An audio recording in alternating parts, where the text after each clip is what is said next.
Screen share करतो मी.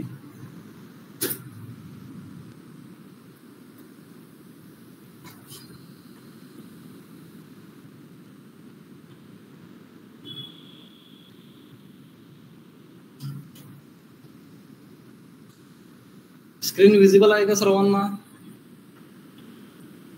तनिष्क, आकांक्षा, Tanishq, okay, thank you. ठीक आहे, कोणाला काही डाऊट असेल तर विचारा बरं का.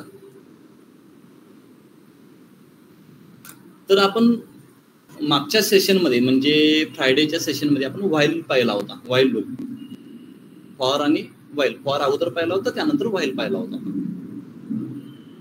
फॉर आणि व्हाईल मध्ये वर्किंग सेम आहे, दोघांचं काम ही तेच आहे, फक्त त्यांचं स्ट्रक्चर वेगळं आहे. फॉर हा सिक्वेन्शियल लूप आहे, व्हाईल हा कंडिशनल लूप आहे. तर वर्क तर सेम आहे, पण थोडं स्ट्रक्चर वेगळं आहे. त्याचं यूज करण्यासाठी जो स्ट्रक्चर लागतो तो थोडा डिफरंट आहे. बाकी लूपिंगचं काम दोघेही एकच काम करतात, लूपिंग. ठीक आहे, तर आपण नेक्स्ट स्टेपकडे जातोय. सध्या नेक्स्ट पॉइंट आहे आपला कंट्रोल स्टेटमेंट्स. काय कंट्रोल स्टेटमेंट? आता आपण लूप पाहिले. आता लूप पाळताना जर फॉर लूप आपण कन्सिडर केला, जर स्टार्ट पासून जर फॉर लूप चालू झाला तर तो एंडलाच तो काय होतो, फॉर लूप एक्झिट होतो. हे त्याचं कॅरेक्टरिस्टिक आहे की स्टार्टला चालू झाला की तो एंडलाच एक्झिट होणार, आधी मध्ये तो कुठे एक्झिट होत नाही. किंवा जर मी व्हाईलला कन्सिडर करत असेल तर व्हाईल मध्ये पण जोपर्यंत ती कंडिशन फेल होत नाही तोपर्यंत तुमचा लूप स्टॉप होत नाही. स्टॉप म्हणजे ब्रेक होत नाही. ठीक आहे, मग त्या लूपला आपण कुठे कंट्रोल करतो का? किंवा फॉर एक्झाम्पल मला त्या लूप मध्ये काही गोष्टी स्किप करायच्या आहेत. जर माझ्याकडे एक सिक्वेन्स असेल, मी इथं तुम्हाला एक सिक्वेन्स ऍड करून दाखवतो. ठीक आहे, फॉर एक्झाम्पल इथं माझ्याकडे एक सिक्वेन्स आहे, थोडं झूम करतो मी. ठीक आहे, जेणेकरून तुम्हाला दिसेल.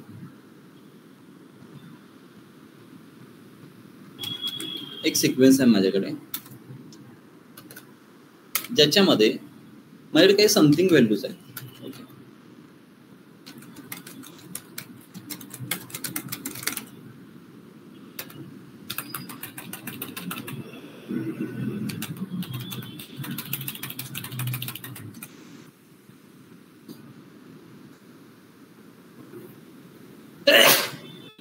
सॉरी. तर जेव्हा मी फॉर लूप स्टार्ट करेन तेव्हा माझा फॉर लूप स्टार्ट होईल 53 ला आणि एंड होईल 64 ला, नो डाऊट. आता मला काय करायचं आहे, सपोज मला मध्येच कुठेतरी मला लूप ब्रेक करायचा आहे किंवा मला यातले काही व्हॅल्यूज मला माझ्या लूपमध्ये नको आहेत, म्हणजे त्याच्यावर ऑपरेशन नको आहे. काही व्हॅल्यूला मला स्पेसिफिक काही नोट द्यायचा आहे. म्हणजेच काय, आपण लूपला सुद्धा एक कंट्रोल स्टेटमेंट वापरून त्या लूपला कंट्रोल करू शकतो. म्हणून त्यांना म्हटलेलं आहे कंट्रोल स्टेटमेंट. लूपला सुद्धा आपण कंट्रोल करू शकतो. आपल्याला हवं तिथे म्हणजे कंडिशनच्या बेसवर आपण ब्रेक करू शकतो. कंडिशनच्या बेसवर आपण त्या प्रत्येक सिक्वेन्समध्ये ती कंडिशन सॅटिस्फाय झाली की तो लूप आपण स्किप करू शकतो. ॲज वेल एज आपण एक नोट सुद्धा पास करू शकतो. म्हणून ह्याला म्हटलेलं आहे लूप कंट्रोल स्टेटमेंट. आणि असे 3 स्टेटमेंट आपल्याकडे आहेत कंट्रोल करण्यासाठी. एक आहे ब्रेक स्टेटमेंट, त्याच्या नावातच तुम्हाला समजेल ऍक्च्युली काय आहे. सेकंड आहे कंटिन्युअस स्टेटमेंट, ते मी तुम्हाला एक्सप्लेन करेनच. आणि नेक्स्ट आहे पास्ट स्टेटमेंट, ते सुद्धा मी एक्सप्लेन करेन. सुरुवातीला इझी आहे ब्रेक स्टेटमेंट, अंडरस्टँडिंगला पण इझी आहे, त्याच्या वर्डमध्ये त्याचा मिनिंग आहे. तर आपण सुरुवातीला ब्रेक पासून स्टार्ट करूया. ठीक आहे, मला काय करायचं, लूप ब्रेक करायचं आहे. आता आपण एक सिंपल एक्झाम्पल, ज्या पद्धतीने आपण एक सिक्वेन्स घेतलेला आहे, मी सिंपल एक फॉर लूप लिहितो. फॉर आय इन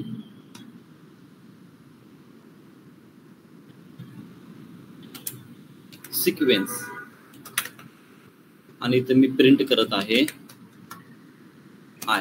तर हा माझा सिंपल फॉर लूप झाला.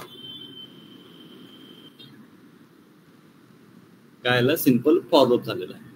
आता मला ह्या लूपला काय करायचं आहे, कंट्रोल करायचं आहे युजिंग ब्रेक स्टेटमेंट. आता मी ब्रेक कसा वापरतो बघा.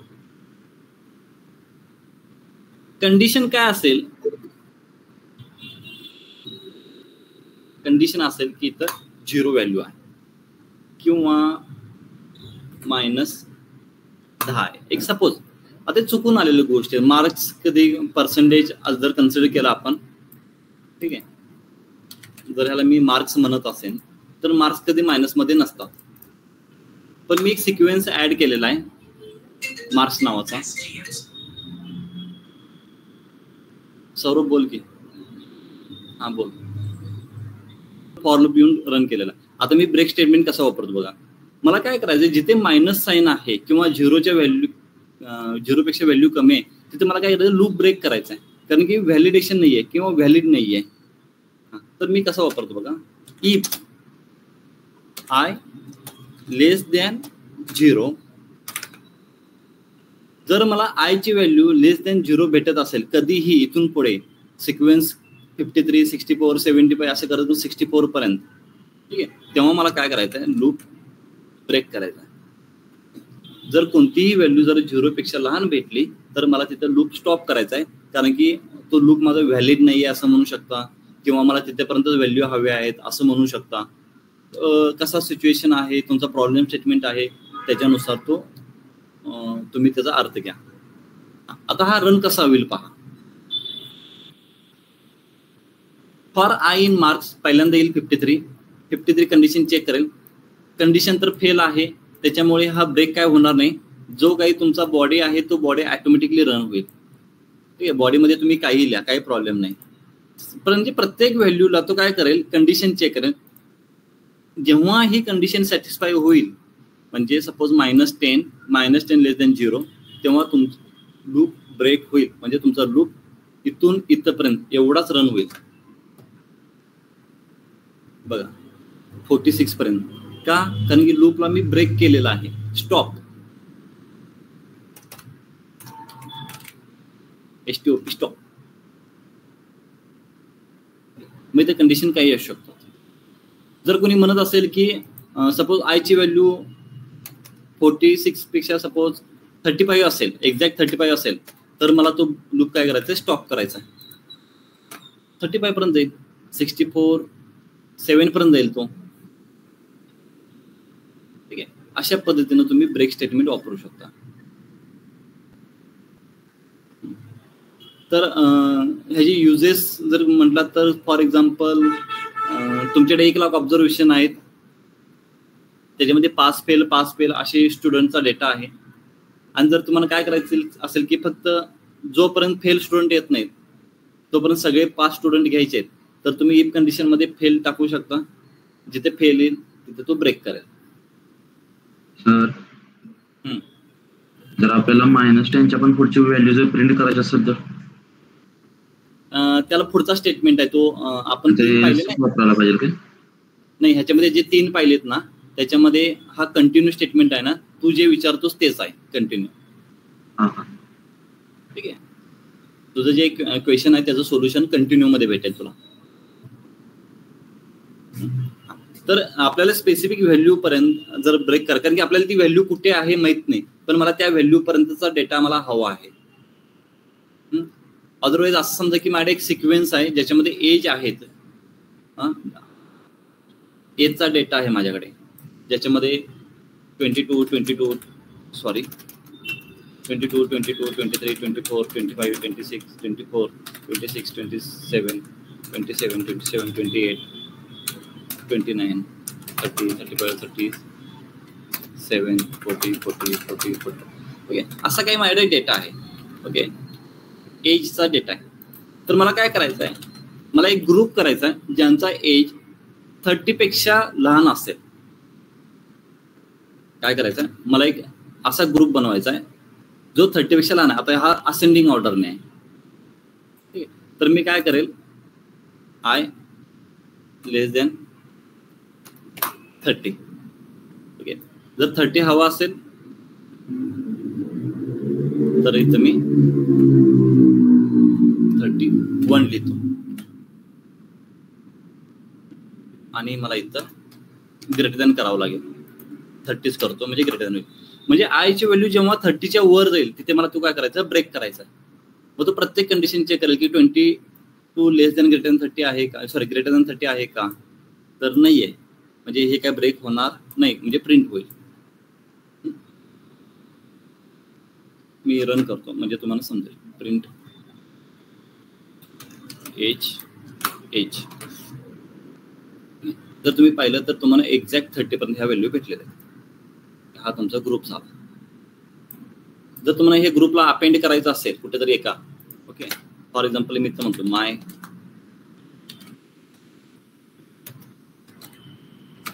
ग्रुप, सिंपल आपण पाहिलेलं आहे अपेंड फंक्शन.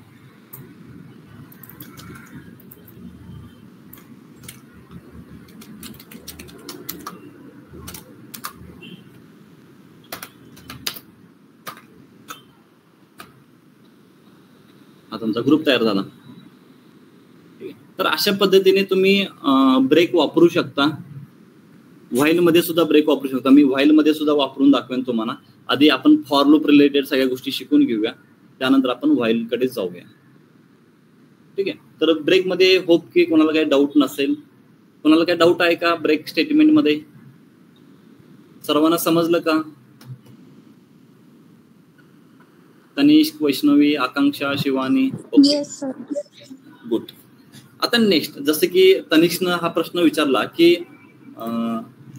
माझ्याकडे जो -10 होता, ओके, मी -10 कडे परत येतो. डेटा तोच घेतो म्हणजे सीरीज आहे. ओके, मला -10 नको आहे आणि त्याच्या पुढची सुद्धा व्हॅल्यू हवेत. तर ह्याला म्हटलं जातं कंटिन्यू.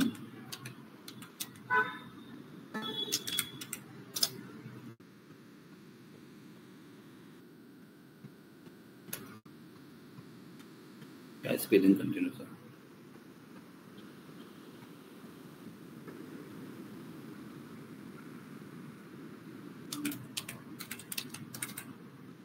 ठीक आहे. कंटिन्यूला मी एक सेकंड वर्ड वापरतो, त्या वर्डमुळे तुम्हाला समजेल ऍक्च्युली कंटिन्यू काय आहे. स्किप. ठीक आहे. कंटिन्यू म्हणजे काय? स्किप. आता ह्या वर्ड मध्ये तुम्हाला एक्झॅक्ट मिनिंग समजेल की ह्या लूपचा किंवा ह्या स्टेटमेंटचा अर्थ काय आहे.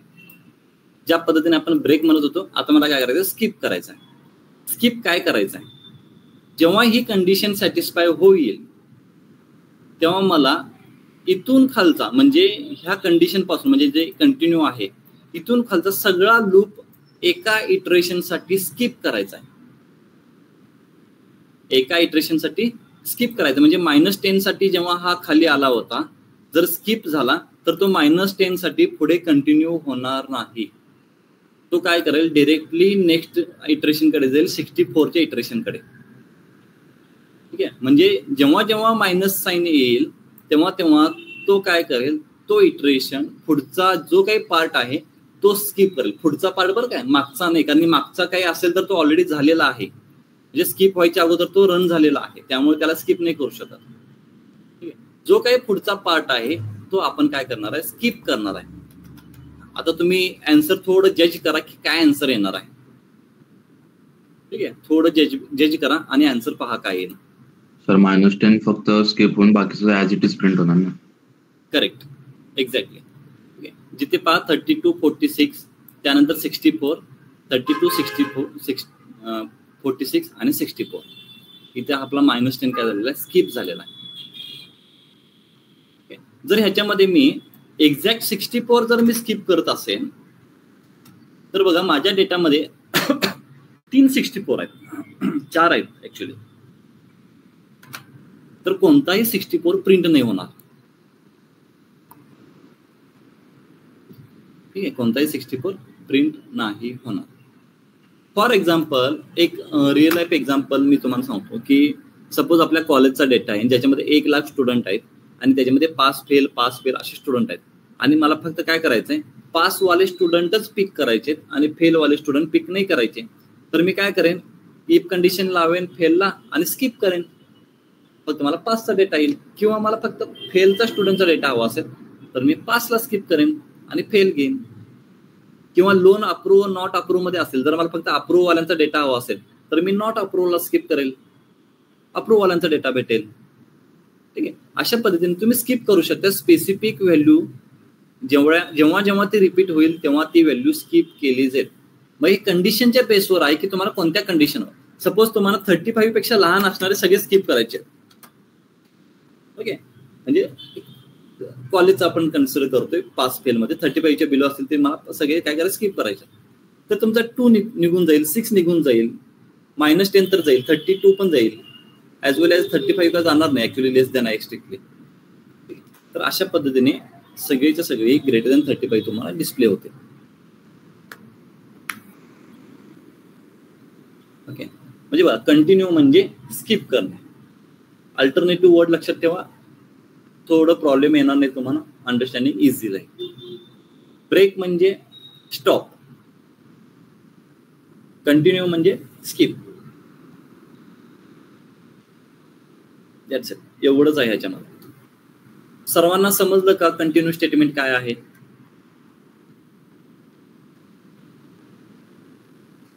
आता सर्वांसाठी एक चॅलेंजिंग टास्क आहे. सर्वांनी मला आन्सर द्यायचा आता.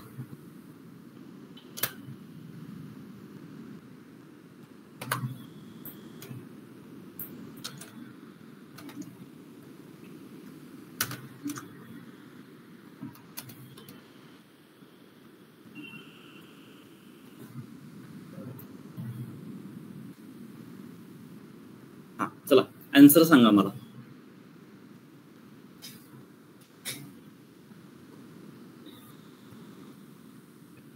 काय आन्सर प्रिंट होईल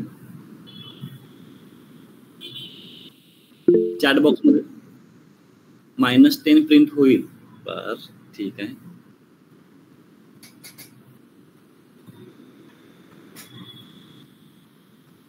-10 प्रिंट होईल म्हणजे बाकीचे प्रिंट नाही होणार का?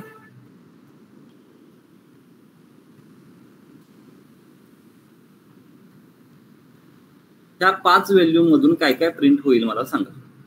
सिक्वेन्स कसा असेल?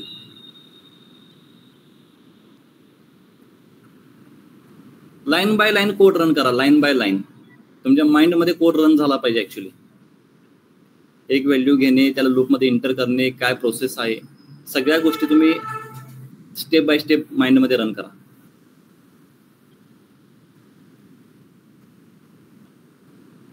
काय येईल आन्सर तनिष्क?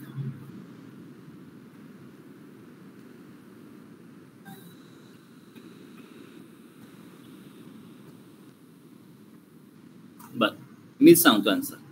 ठीक आहे, आन्सर सांगतो म्हणजे आपण सॉल्व्ह करूया, सर्वांनी मिळून सॉल्व्ह करूया. ठीक आहे, आय ची व्हॅल्यू सुरुवातीला असेल 53. तो लूप मध्ये एंटर झाल्यानंतर पहिल्यांदा करेल प्रिंट. प्रिंट केल्यानंतर तो कंडिशन चेक करेल की I is less than 0. Okay, म्हणजे 35 प्रिंट झालेला आहे अशा तऱ्हेने. आणि ही कंडिशन काय सॅटिस्फाय झाली नाही, त्यामुळे स्किप पण काय नाही आहे. सॉरी 35 नाही, 53 उलट झालं. ओके, नेक्स्ट 64 आहे. आय ची व्हॅल्यू 64 असेल, लूप मध्ये एंटर करेल, प्रिंट 64. तो पहिल्यांदा प्रिंट करून घेईल 64 आणि त्यानंतर ही कंडिशन चेक करेल. नेक्स्ट -10. आय ची व्हॅल्यू -10 असेल, तो सुरुवातीला प्रिंट करून घेईल -10 आणि त्यानंतर ही कंडिशन सॅटिस्फाय झालेला आहे, कंटिन्यू झालेला आहे आणि कंटिन्यूच्या खालचा सगळा कोड स्किप होईल. आता खाली कोड काही नाहीच आहे, त्यामुळे स्किप करायचा संबंधच नाहीये. ठीक आहे, नेक्स्ट तो पुन्हा 53 कडे जाईल. 53 मध्ये तो दिसेल की 53 प्रिंट होणं गरजेचं आहे आणि पुन्हा तो जाईल 64 कडे. तर अशा पद्धतीने तुमचा आन्सर येणं अपेक्षित आहे. तर सिक्वेन्स काय असावा, म्हणजे स्किप करणे म्हणजे ह्याचा खालचा सगळा कोड स्किप करणे आहे. तुम्ही जर ह्याला सगळ्यात शेवटला ठेवला तर तो काय स्किप करेल? काहीच नाही करणार. म्हणजे ह्याच ठिकाणी जर मी प्रिंट परत एकदा लिहित असेल, प्रिंट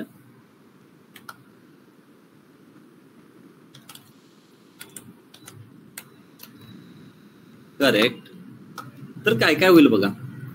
53 नंतर हा जेव्हा 53 ला घेऊन येईल, 53 प्रिंट होईल, कंडिशन फेल आहे त्यामुळे करेक्ट सुद्धा इथे प्रिंट होईल. ठीक आहे, करेक्ट सुद्धा प्रिंट होईल. त्यानंतर 64 आल्यानंतर आय ची व्हॅल्यू 64 असेल, प्रिंट करेल 64 ला, कंडिशन फेल आहे त्यामुळे 64च्या नंतर सुद्धा तो काय करेल, प्रिंट करेल करेक्ट. जेव्हा तो -10 घेऊन येईल आय ची व्हॅल्यू, तेव्हा तो प्रिंट करेल -10 आणि ही कंडिशन जेव्हा तो रन करेल -10 <0, तेव्हा त्याला समजेल की ही कंडिशन म्हणजे स्किप आहे, तेव्हा तो खालचा कोड सगळाच कोड स्किप करेल. आता खाली एकच कोड आहे म्हणजे करेक्ट हा तुमचा स्किप होईल, म्हणजे -10 साठी तुमचा करेक्ट हा वर्ड प्रिंट होणार नाही. तो नेक्स्ट इटरेशन कडे जाईल 53 कडे आणि 53 साठी तो करेक्ट प्रिंट करेल, 64 पण करेल आणि अशा तऱ्हेने तुमचा प्रिंट होईल. -10 53 काही एरर आले, सॉरी. आता हे मला थोडं हॅश करावं लागेल. बघा 53 करेक्ट, 64 करेक्ट, -10 करेक्ट नाहीये, 53 करेक्ट, 64 करेक्ट. समजलं का सर्वांना? कुठे तिचे अलाइनमेंट असणं गरजेचं आहे, सिक्वेन्स काय असावा. ओके, ठीक आहे, गुड, बेस्ट. आता आपण नेक्स्ट कडे जाऊया, पास कडे.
इथे घ्या किंवा इथे घ्या,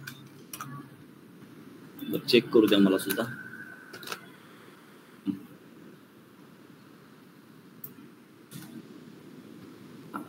पास म्हणजे काय, जेव्हा जेव्हा ही कंडिशन सॅटिस्फाय होईल तिथे मला काय करायचं, एक स्टेटमेंट पास करायचा. बघा मी काय म्हणतो, जेव्हा जेव्हा ही कंडिशन सॅटिस्फाय होईल तिथे मला काय करायचं आहे, एक स्टेटमेंट पास करायचं आहे. सिंपल आहे, काही कॉम्प्लिकेटेड नाही आहे. म्हणजे जेव्हा जेव्हा ही कंडिशन सॅटिस्फाय होईल -10 <0, तेव्हा इथे आलेला आहे दिस इज अ मायनस व्हॅल्यू आणि प्रिंट आहे. जरी तुम्ही प्रिंट वर घेतलात तर तो -10 सुरुवातीला येईल, मग दिस इज अ मायनस व्हॅल्यू नंतर येईल. एवढाच फरक होईल, ह्याच्यामध्ये पण काही कॉम्प्लिकेशन नाहीये. तर तुम्हाला 3 स्टेटमेंट मी सांगितलेले आहेत, ब्रेक स्टेटमेंट, कंटिन्यू स्टेटमेंट आणि पास स्टेटमेंट. ब्रेकमध्ये आपण लूप स्टॉप करतो किंवा ब्रेक करतो, कंटिन्यू मध्ये आपण इटरेशन स्किप करतो, नेक्स्ट इटरेशन म्हणजे पुढचे सगळे कोड्स आहेत त्या इटरेशन मध्ये ते स्किप करतो, आणि पास मध्ये आपण एक स्टेटमेंट पास करतो. ठीक आहे, एवढा सीन आहे याच्यामध्ये, बाकी काही नाही. तर एकूण 3 स्टेटमेंट आहेत बघा इथे, कंट्रोल स्टेटमेंट.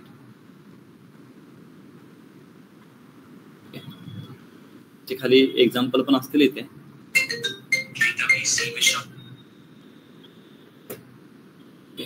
मी एक्झाम्पल तुम्हाला प्रिंट दाखवतो इथे काय काय असतील. हे काय ब्रेक आहे, ब्रेक आणि सध्या इथे पास आहे. ठीक आहे, आता मी इथे लिहिले ब्रेक पण पास आहे. ते ज्या पद्धतीने आपलं लर्निंग होतं त्या पद्धतीने मी एडिट करत गेलेलं आहे. ते इथे पास स्टेटमेंट वापरलेलं आहे. हा कोणता आहे काय माहिती, कोणता काय माहिती. कंटिन्यू स्टेटमेंट पायथॉन मध्ये एच ला स्किप केलेला आपण, PYTON PYTON. ठीक ठीक आहे, याचला आपण स्किप केलेलं आहे.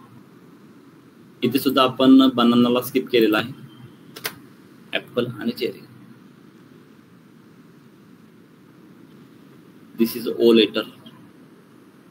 ठीक आहे, ये 1 नंबर.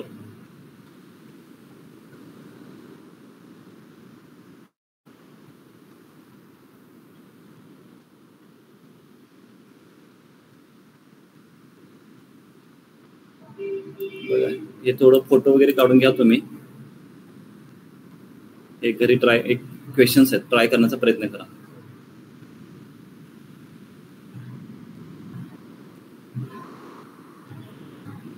ठीक आहे, सर्वांना समजले का स्टेटमेंट्स? सर जरा ते परत दाखवा की फोटो काढून. एकच मिनिट.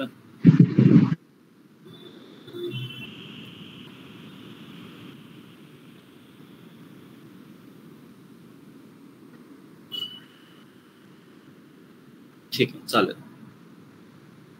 आता आपण पुढे जाऊया युजर डिफाईन फंक्शन कडे.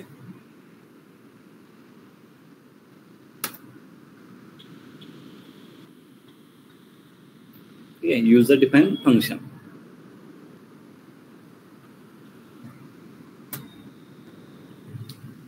जेव्हापासून आपले डेटा टाईप झालेले आहेत त्यानंतर आपण if else, if elif else, for loop, while loop, break statement, continue statement, pass statement. आता आपण आलेला आहे युजर डिफाईन फंक्शन कडे. युजर डिफाईन फंक्शन म्हणजे काय ते समजून घेण्याच्या अगोदर मी तुम्हाला एक युजर डिफाईन फंक्शनचा कोड लिहून दाखवतो. थोडं माझी शिकवण्याची पद्धती वेगळी आहे.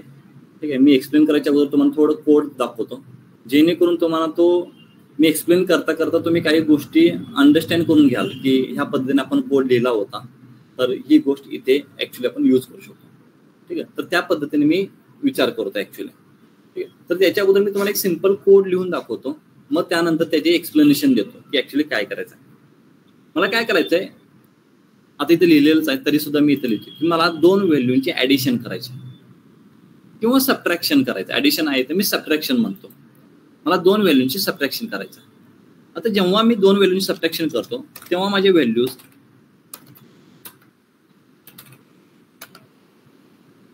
Suppose B equal to A minus B अशा पद्धतीने व्हॅल्यूज असतात. ठीक आहे, पण एक छोटी गोष्ट झाली त्यामुळे ह्या गोष्टी आपण करू शकतो. जर मला फॉर्म्युला कुठला एक मोठा असेल तर प्रत्येक वेळी मला तो फॉर्म्युला लिहावा लागेल. प्रत्येक व्हॅल्यू मला इथं ए ला असाइन करावं लागेल, बी ला असाइन करावं लागेल आणि प्रत्येक व्हॅल्यू मला रन करावं लागेल. किंवा डायरेक्टली मला ए प्लस बी जर ए मायनस बी जर वापरायचं असेल, जर मला डायरेक्टली ए मायनस बी वापरायचं असेल तर ऑन द स्पॉट मी ए आणि बी चे व्हॅल्यू चेंज करू शकत नाही. फॉर एक्झाम्पल मी ते ए मायनस बी आन्सर काढलेला आहे आणि मला कुठेतरी शेवटला जाऊन मला ए मायनस बी वापरायचा आहे. ठीक आहे, इथे ए मायनस बी वापरायचा. पण जेव्हा मी ए मायनस बी करेन तेव्हा मला तीच व्हॅल्यू येणार आहे. आता मला जर चेंज करायचं असेल ए आणि बी च्या व्हॅल्यू तर मला परत इथं असाइन करावं लागेल, नाहीतर मला कुठेतरी वर जाऊन मला ते चेंज करावं लागेल ए आणि बी च्या व्हॅल्यू. इथे कुठेतरी मला चेंज करावं लागतील ए आणि बी च्या व्हॅल्यू, तर माझा आन्सर चेंज होणार आहे. म्हणजे ऑन द स्पॉट मी काहीही चेंजेस करू शकत नाही.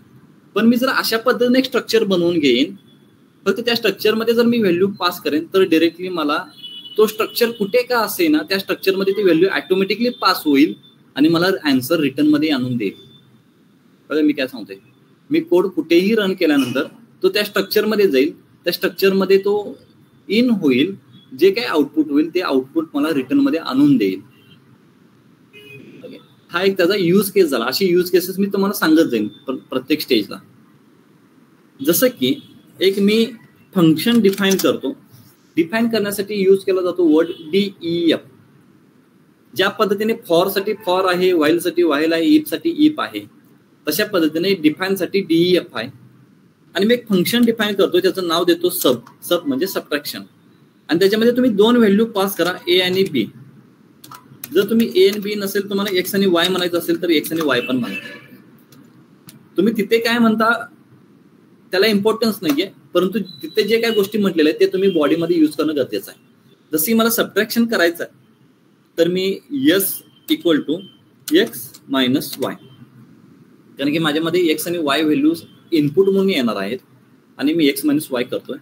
आणि जेव्हा ते कॅल्क्युलेशन होतील तेव्हा मला ह्या लूपमधून बाहेर घेऊन जायचं आहे यस रिटर्न.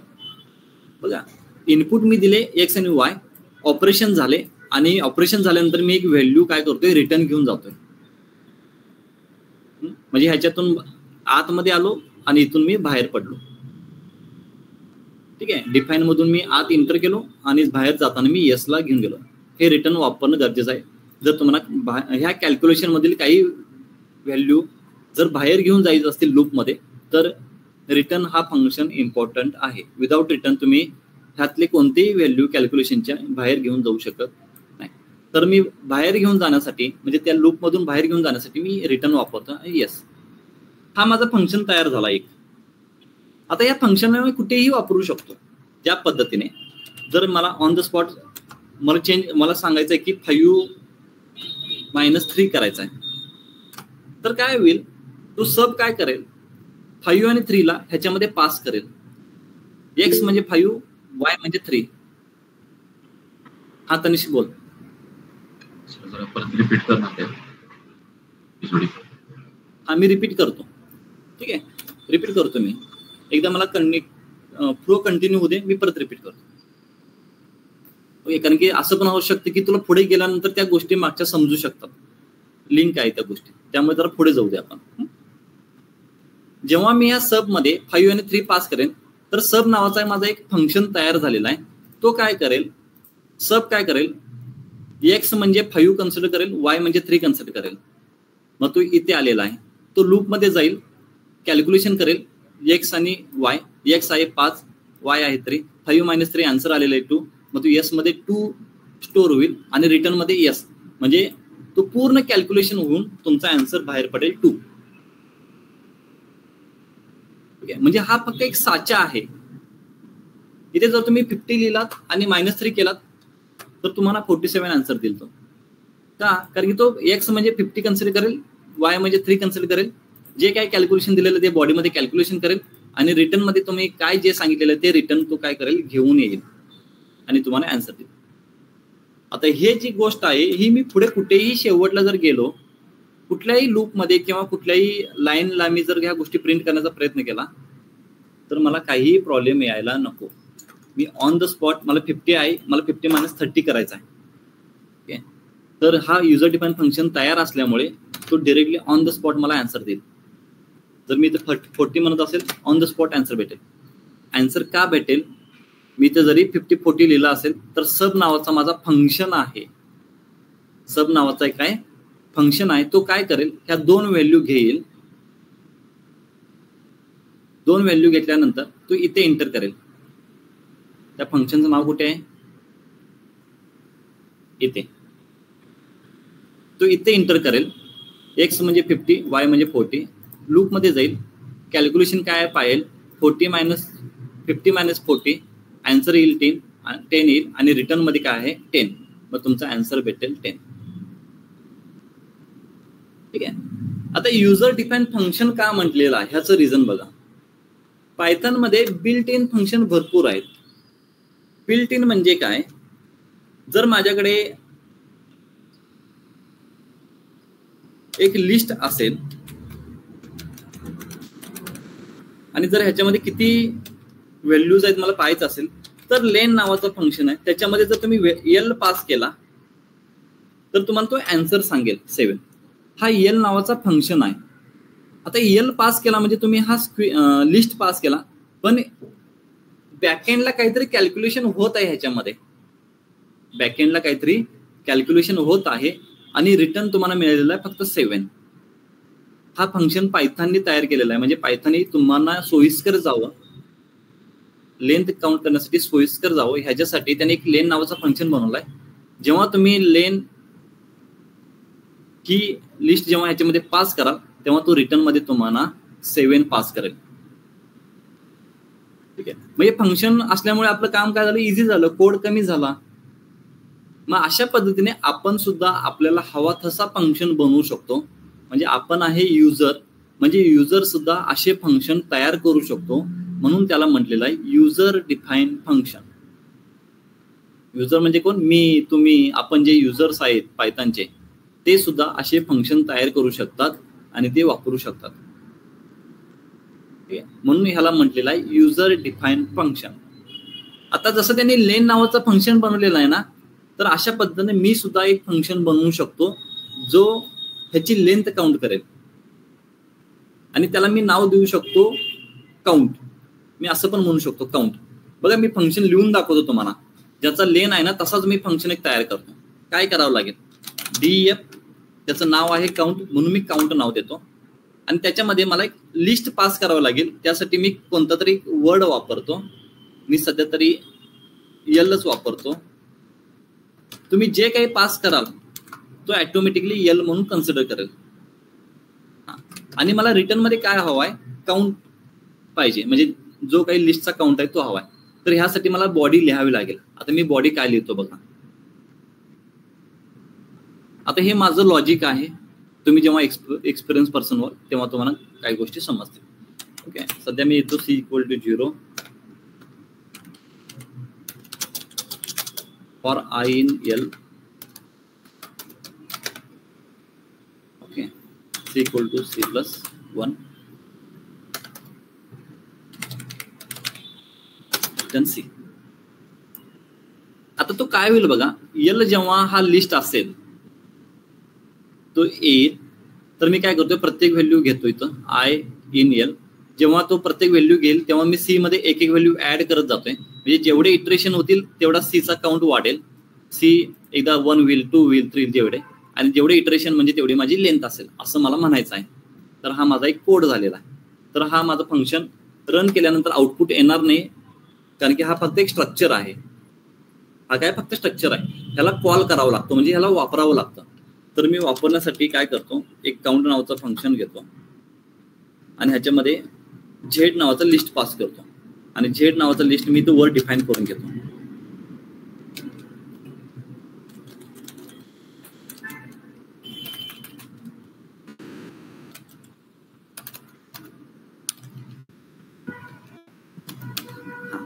आता मी झेड जरी पास केला असेल तर तो इथं एलच कन्सिडर करेल आणि पुढे ऑपरेशन करेल आणि तो आन्सर देईल तुम्हाला 7 आन्सर.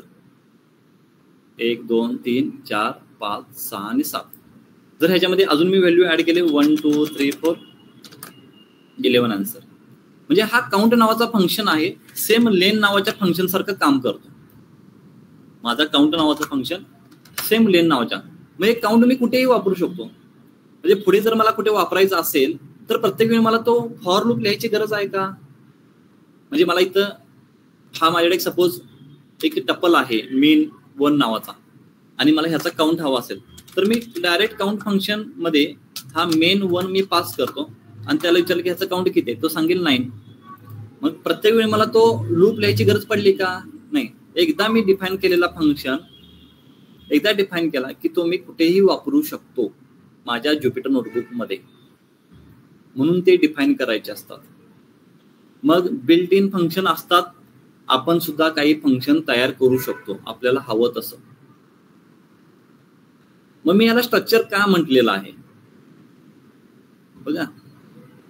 मला सांगा, आपण जेव्हा मूर्ती बनवतो, ओके, गणेशाची मूर्ती बनवतो, आपल्याला जेव्हा फेस्टिवल येतो गणेश उत्सव, तेव्हा प्रत्येक मूर्ती आपण हाताने बनवतो का, म्हणजे कोरतो का? नाही. तर आपल्याकडे एक साचा असतो, एक स्ट्रक्चर असतो, तो ऑलरेडी त्यांनी तयार करून ठेवलेला आहे. त्याच्यामध्ये जेव्हा तुम्ही प्लॅस्टर इनपुट कराल तेव्हा आउटपुट मध्ये तुम्हाला मूर्ती भेटेल. बघा, प्लॅस्टर जेव्हा तुम्ही इन कराल तेव्हा आउटपुट मध्ये तुम्हाला मूर्ती भेटेल. म्हणजे त्या स्ट्रक्चर मध्ये तुम्ही जेव्हा प्लॅस्टर द्याल तेव्हा त्याचे काही कॅल्क्युलेशन आहेत इंटरनली त्या साच्यामध्ये, ते सगळे कॅल्क्युलेशन होतील आणि रिटर्न मध्ये तुम्हाला एकाच टाईपची मूर्ती भेटेल. एकाच साच्यामध्ये एकच टाईपची. म्हणजे तुम्ही एक साचा बनवला की त्याचं काम तोच असणार आहे, दुसरं काम नाहीये. मग काउंटचं काम हे काउंटच असणार, तो ऍडिशन करणार नाहीये. काउंटचं काम सबट्रॅक्शन नाही करणार, काउंटचं काम काउंटच करणार, ऍडिशनचा वाला ऍडिशनच करणार. तर तुम्ही एका स्पेसिफिक टास्क साठी तुम्ही एक युजर डिफाईन फंक्शन तुम्ही स्वतः क्रिएट करू शकता. ठीक आहे. तर ज्या पद्धतीने बिल्ट इन फंक्शन असतात तसे तुम्ही स्वतःचे फंक्शन क्रिएट करू शकता using define function, user define. ठीक आहे.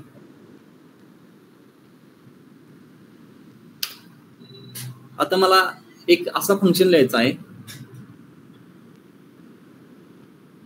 की मी असं म्हणत असेल पॉवर आणि ब्रॅकेटमध्ये 2,5 तर 2⁵ असा आन्सर मला तो द्यायला हवा. किंवा मी 5,3 म्हणत असेल तर 5⁵ असं मला तो आन्सर द्यायला हवा.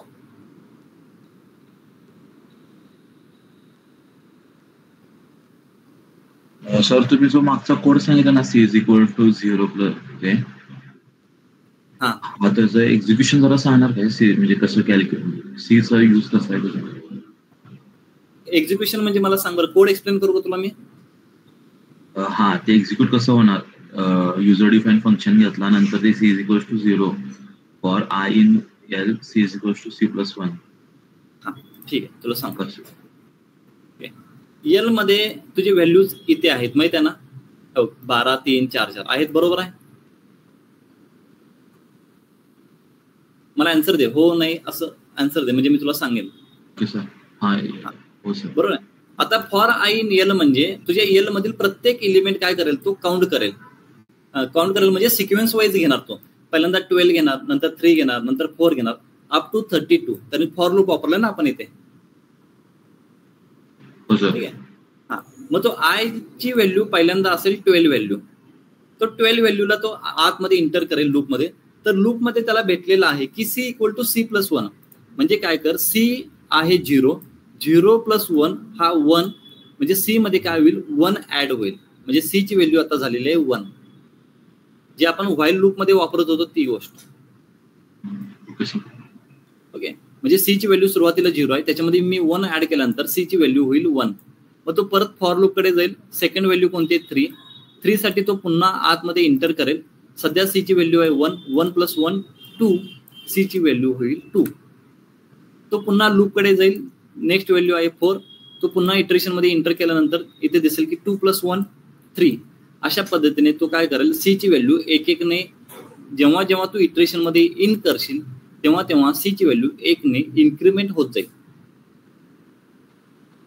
सर पण आपण तिथं प्रिंटएफ तिथं डायरेक्ट लेंथ फंक्शन यूज करून पण आपण कॅल्क्युलेट करू शकतो ना, काउंट = नाही. हा लेन फंक्शन करू शकतो. हा मला तेच सांगायचं आहे की लेन फंक्शन करू शकतो, पण लेनचं बॅकएंड हे असं असणार आहे हे तुला सांगतोय मी. ओके. लेनच्या मागे एवढ्या सगळ्या गोष्टी होतात. आलं लक्षात सर. पण आपण माझं म्हणणं होतं की आपण काउंट =length.l पण करू शकतोय ना. तुला असं म्हणायचंय का, हे असं म्हणायचंय का? हा सर. असं तू करू शकतोस, काही प्रॉब्लेम नाही. हे याला काही अर्थ राहत नाही. मग तो व्हेरिएबल लिखले हे केलाय. मी युजर डिफाईन फंक्शन सांगतोय. युजर डिफाईन फंक्शनचा अर्थ काय, हे लेन फंक्शन आहे तर आपल्याला बनवायलाच पाहिजे असं काही नाहीये. मी तुला सॅम्पल सांगतोय की लेन फंक्शन त्यांनी कसा बनवला असेल. ओके. लेन फंक्शन त्यांनी असा बनवलेला आहे. आता सपोज एक काउंटच्या ठिकाणी सपोज मी एल लिहितो, तर लेन फंक्शनच्या बॅकएंडला हा सगळा कोड आहे, म्हणून तुला तो आन्सर देतोय 7. ओके. आलं लक्षात सर. आलं ना. लेन फंक्शन असाच नाही काम करत, त्याच्या बॅकएंडला असा कोड आहे. तसं आपल्याला एक स्वतःचा कोड तयार करू शकतो आपण, जो फ्रंटला दिसेल फक्त एवढंच, पण बॅकएंडला सगळ्या गोष्टी इथे रन होतील. जसं की आता मी पॉवरचा कोड लिहितोय X, Y. आता पॉवरचा कोड मी इथं लिहितो, डिफाईन लिहायचं राहिलं 1 मिनिट. आता मी रिटर्न मध्ये काय करतो, X∩Y म्हणजे X⁻Y. आता मी हा कोड जरी इथं लिहिला असेल तर मी पॉवर कुठेही वापरू शकतो, पण तो रिडायरेक्ट करेल माझ्या वरच्या पॉवरला. समजलं? 2,2 म्हणजे 2⁻2 आन्सर 4. 2,3 2/3 3,3 3/3 3,2 3/2 3,200 3/200. ठीक आहे, म्हणजे हा डायरेक्ट रिडायरेक्ट करेल कुठे, माझ्या पहिल्या ह्याला. तुला इथं प्रत्येक वेळी तो कोड लिहायची गरज नाही. ठीक आहे, आपण ह्याला डेप्थ मध्ये उद्या पाहूया. थोडी इन्फॉर्मेशन तरी समजली का युजर डिफाइन फंक्शनची?